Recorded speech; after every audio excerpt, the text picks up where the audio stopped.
આજે હું મારા જીવનમાં પહેલી વખત ગુજરાતના મુખ્યમંત્રીને મળ્યો. દિલ્હી અને પંજાબના મુખ્યમંત્રીને તો ઘણું મળ્યો, પણ ગુજરાતના નાગરિક તરીકે ગુજરાતના મુખ્યમંત્રીને હું આસાનીથી મળી શકું એવો હક, એવો અધિકાર મને વિસાવદર ભેસાણની જનતાએ આપ્યો છે. એનો પહેલાં હું આભાર માનું છું.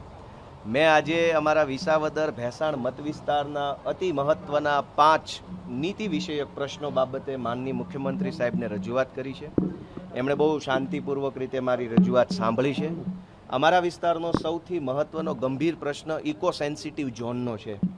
કુલ 3 જિલ્લા, 15 જેટલા તાલુકા, 196 કરતાં પણ વધુ ગામને અસર કરતો આ ઇકો સેન્સિટિવ ઝોનનો મુદ્દો જે છે એનાથી ખેડૂતો નારાજ છે.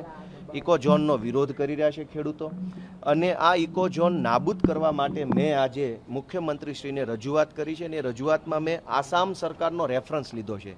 આસામમાં પણ ઇકો ઝોન લાગુ કરવામાં આવ્યો હતો. આસામના ખેડૂતોએ પણ ખૂબ વિરોધ કર્યો, અને આસામની રાજ્ય સરકારે તારીખ 21 મે 2025ના રોજ કેન્દ્ર સરકારને પત્ર લખી અને ઇકો ઝોન વિડ્રો કરી લેવા, એટલે કે નાબૂદ કરવા માટેનું પગલું આસામની સરકારે ભર્યું છે.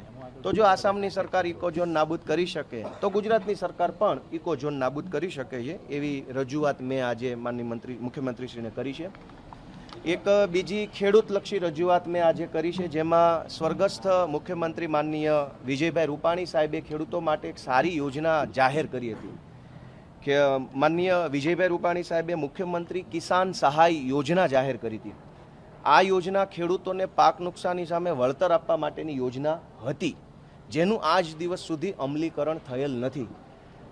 ઢોરનો પણ વીમો હોય છે, કેમેરાનો વીમો છે, મોબાઈલનો વીમો છે, માણસનો વીમો છે, મકાનનો પણ વીમો છે, સોના ચાંદીનો પણ વીમો છે. તો ખેડૂતના પાકનો વીમો કેમ નહીં? તમામ ચીજ વસ્તુઓનો, સજીવ અને નિર્જીવ બધાનો વીમો છે, પણ ખેડૂત જે પાક પકવે છે, જે પેદાશ પકવે છે, એનો વીમો નથી ગુજરાતમાં. માનનીય મુખ્યમંત્રીશ્રીને મેં રજૂઆત કરી છે કે સ્વર્ગસ્થ મુખ્યમંત્રી વિજયભાઈ રૂપાણી સાહેબ એક સારી યોજના અમલમાં મૂકવા માટે બનાવી હતી. એનું નામ છે મુખ્યમંત્રી કિસાન સહાય યોજના. આ યોજના અંતર્ગત અતિવૃષ્ટિ, અનાવૃષ્ટિ અથવા તો કમોસમી વરસાદ એટલે કે માવઠું થાય તો ખેડૂતોને 1 હેક્ટર દીઠ 20,000 રૂપિયાની મર્યાદામાં અને 1 હેક્ટર દીઠ 25,000 રૂપિયાની મર્યાદામાં સહાય ચૂકવવાની યોજના બનેલી છે. પણ આ પાક વીમાની યોજના અમલમાં નથી આવી, તો એનું જલ્દી અમલીકરણ થાય, ખેડૂતોને પાક વીમો આપવામાં આવે, એવી મેં આજે માંગણી મૂકી છે. આ સિવાય અતિ મહત્વનો મુદ્દો, કેમ કે ગુજરાતમાં નવી અનેક મહાનગરપાલિકાઓ બની રહી છે.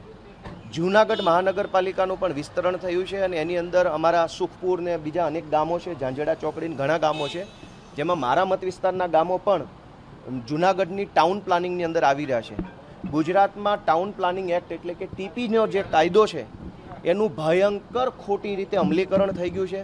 મેં મુખ્યમંત્રીશ્રીને લેખિતમાં કાયદાની કલમ સાથે લખીને આપ્યું છે કે આખા ટીપીના કાયદામાં આખી ચોપડીની અંદર ક્યાંય પણ એવું નથી લખ્યું કે 40% જમીન કપાત કરવી. આખી ચોપડીમાં એવું નથી. સરકારી પ્લોટ અનામત રાખવા એવું આખી ચોપડીમાં નથી. જ્યારે ટાઉન પ્લાનિંગ એક્ટની આખી ચોપડીમાં 40% જમીન કપાત કરવા અંગે કે જમીન સરકાર પાસે લઈ લેવા માટે, સેલેબલ પ્લોટ લઈ લેવા માટે, આવું કશું જ આખી ચોપડીમાં નથી. છતાંય આખા ગુજરાતમાં જ્યાં જ્યાં ટાઉન પ્લાનિંગ થાય છે ત્યાં 40% જમીન કાપી લઈ અને એનો વેપાર કરવાની જે એક આખી ખોટી પ્રથા અમલમાં મૂકી છે, એની સામે મેં મુખ્યમંત્રીશ્રીને રજૂઆત કરી છે કે ભાઈ આ ટીપીમાં જે 40% જમીન કાપી લેવામાં આવે છે એ ગેરકાયદેસરનું કૃત્ય છે. ટીપીના કાયદાનું વ્યાજબી અમલ નથી થતો, યોગ્ય અમલ નથી થતો. એટલે તમે જુઓ, ગુજરાતના તમામ મોટા શહેરોમાં ચોમાસામાં પાણી ભરાઈ જાય છે, ગટરો ઉભરાઈ જાય છે, ટ્રાફિક અને પાર્કિંગની સમસ્યા થાય છે. વર્ષો સુધી જે ટીપી ડ્રાફ્ટ ટીપી હોય એનું ફાઇનલ ટીપી બનતી નથી, એનું ફાઇનલ અમલીકરણ નથી થતું. અલગ અલગ જગ્યાએ ખેડૂતની મૂળ જમીનો એના કરતાં કોઈ અલગ જગ્યાએ ફાઇનલ પ્લોટ ફાળવવામાં આવે છે. વર્ષો સુધી કોર્ટ કેસ ચાલે છે.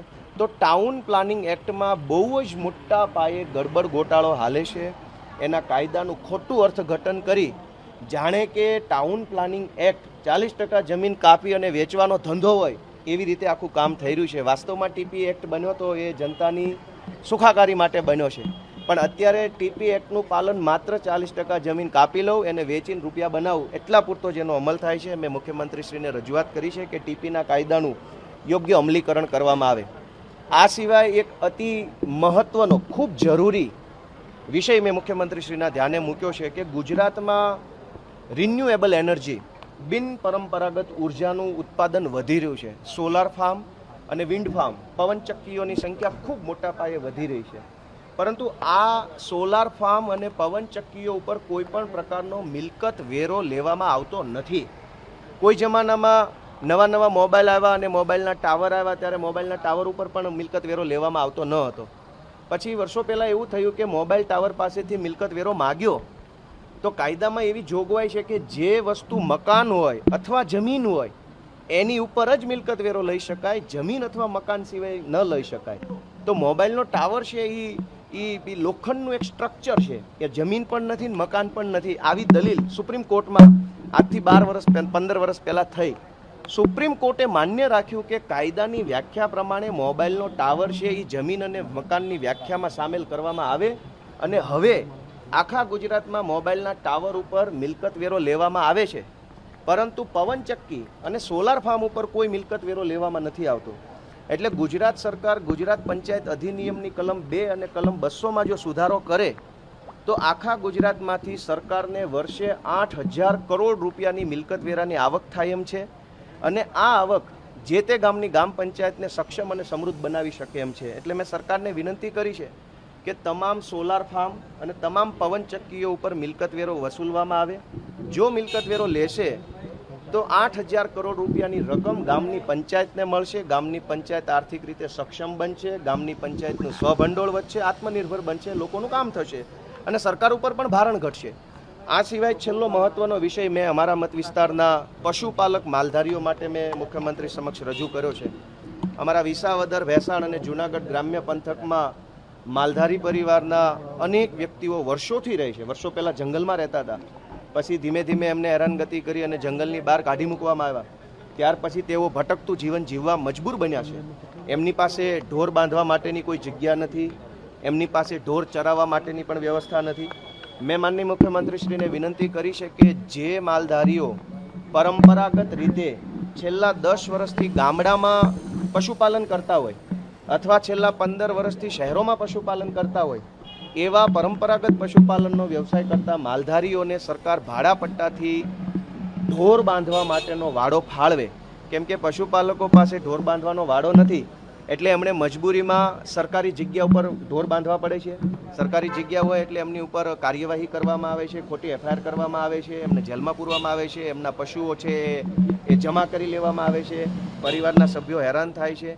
તો મેં માલધારી પશુપાલકો માટે વાડા ફાળવવાની નીતિ બનાવવાની રજૂઆત આજે માનનીય મુખ્યમંત્રી સાહેબને કરી છે. મારી આ 5 જે રજૂઆતો છે આમ તો મારા મત વિસ્તારને લાગુ પડતી તો છે જ, પણ આખા ગુજરાતને લાગુ પડતી છે.